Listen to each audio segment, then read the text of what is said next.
Bailes. Tēma, par ko es runāšu, ir bailes. Varētu šķist, ka šis vārds neasociēs ne ar ko pozitīvu, taču tajā kontekstā, kurā izskatīšu bailes, es viņus apskatu pozitīvā ziņā. Ikdienā cilvēkos visapkārt, sabiedrībā es visur redzu bailes.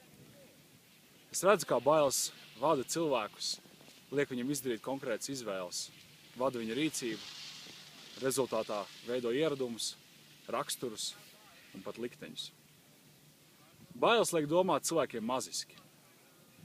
Cilvēks ir tas, ko viņš domā. Maziskas domas nodrošina to, ka cilvēks lido zemu 2. klasē. Un tas ir laikā, kad 1. klase ir pustukša. Pasaule ir pilna ar iespējām lidot 1. klasē, taču ne visi to izmanto. Kā tik galā ar bailēm? Kā no tām izvairīties? Kā tās pārvarēt? Man pieeja, kas man nostrādā biznesā, sportā un vispār dzīvē kopumā, gluži pretēji.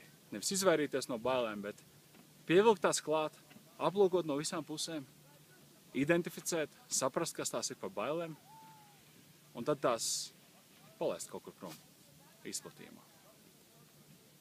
Bailes liek cilvēkam dzīvot rāmī. Taču dzīve ir pa īsa, lai lidotu 2. klasē vai nelidot nemaz.